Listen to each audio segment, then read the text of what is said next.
What's good, man? So today's video, I'm gonna be predicting all the NBA award winners. I'm not doing the defensive teams or all NBA teams right now. I'll do the next video, but today I think, listen and hear me out. The MVP next year is gonna be Jokic, and hear me out. Hear me out. You give him a big, right? You give him a backup big to actually play backup big minutes, right? You give him Cam Johnson over CTE MPJ, never swing the rock MPJ. You replace him, and as long as Jamal can stay healthy, what's stopping them really? The Wolves, as much as that's my favorite team, they can't stop Jokic when he has people around. We have no answer. And honestly, I do not think Shea will ever listen. It's kind of crazy to say ever will win another MVP with Wemby coming into the picture and emerging. Like there's so much talent. It was his time. He got the chip and everything, but there's other talent in this league. This league moves fast. So yeah, man. If it's not Jokic though, I got Ant, Shea, or Wemby winning it. Now for Depoy, this is an obvious one. It's gonna be Wemby. It would have been Wemby last year, but he had the blood clot, so obviously it's gonna be Wemby. Evan Mobley just got it last year because of that. If Wemby doesn't get it for some reason again, which let's be honest, he's gonna be locking that award up for at least 4 times minimum. So if he doesn't get it, maybe Mobley. The third person, I don't even know, because to be honest, it's just gonna be Wemby. What, maybe Dyson? I don't know who would be in the running. There's a lot of players. Jared maybe again, but yeah, Depoy is most likely gonna be Wemby. Now for my sixth man of the year, there's a couple people it could be, but you gotta think realistically. Who's gonna have the most opportunity? Who's really gonna have the most opportunity to show they can provide for their team on the bench? And honestly, I think it's gonna be Nah.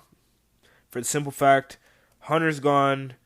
Who's on your bench? KP's gonna be in and out of games, so you're gonna need somebody to just rejuvenate the lineup. Obviously, Trey's gonna be a defensive liability for the rest of his career. Like he's never even been a positive defender. So there's that too. You have Dyson on the court too, so Knott and Dyson can both play at the same time because Knott can shoot 40% for three. So that'll be dynamic lineups they can make. So he'll probably get a lot of opportunity. If it's not him, I could see maybe Scoot winning it when he comes back from injury. Um, maybe Malcolm Brogdon or one of the Knicks players, Jordan Clarkson, could win it when somebody goes out, or just Knicks need scoring. So I'm just gonna let you Knicks need scoring. Jalen Brunson can't do it, and don't even get me started on Cat. So maybe it's one of the Knicks players. But that's my sixth man of the year. Now on to rookie of the year. People think it's gonna be Cooper. It could be Cooper, but you gotta really think there is 4 other people, especially on that Dallas team, that wants to eat too. You got D'Lo, okay. You got AD. You got Kyrie when he comes back. So that's already 3 primary scorers. You got Gafford and Lively who are going to need to be fed. So I mean, Cooper's gonna be the glue guy. He's gonna fix everything. He's gonna be the blocker, rebounder. But I don't know, man. We're gonna have to see his impact. He is obviously the most likely to win it, but I don't really. I'm not locking him myself personally. Who I got locked is Malwalk, and people were like, "You talking about some Malwalk?" Yes, I'm talking about Malwalk. That is the Kempe with a jumper. Promise you that is. Give it 5 years. He is gonna win Rookie of the Year with all the opportunity. I guess if you want to say Nick Richards, but Nick Richards is not gonna play that much. He's not gonna play that much.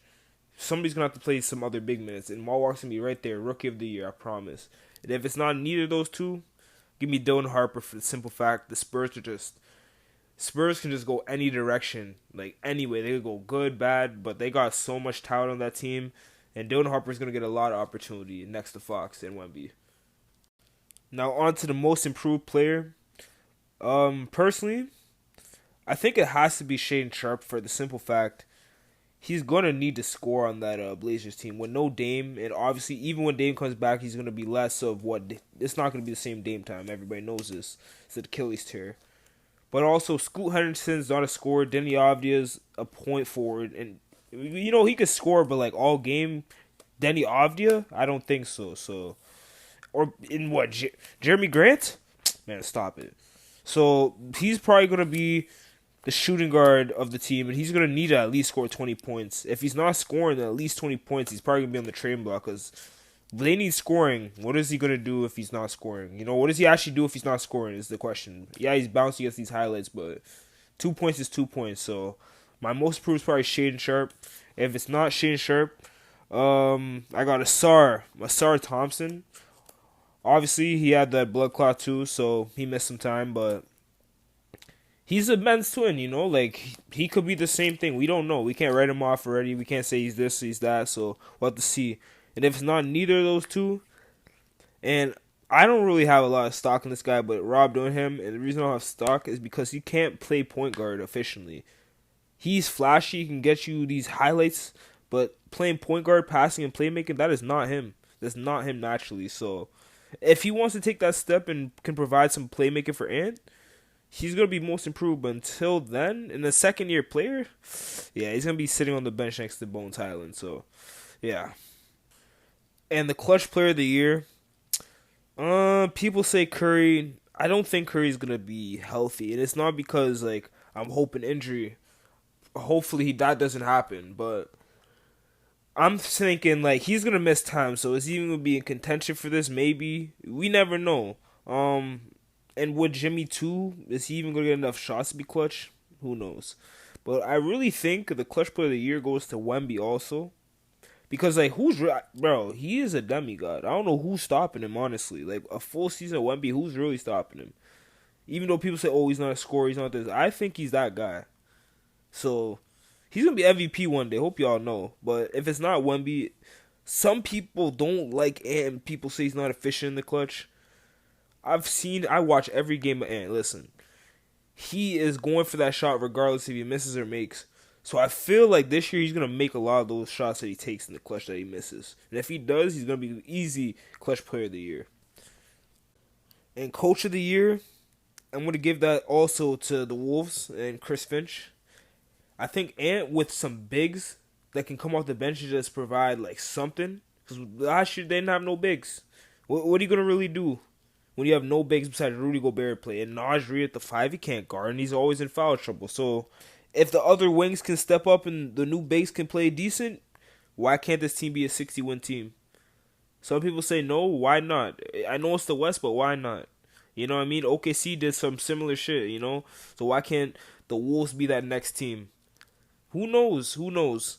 And honestly, coach of the year, other than Finch, I could see Mike Brown really getting it. What if the Knicks just like dominate the East? The East is weak, and I don't believe in the Cavs. So, yeah, man.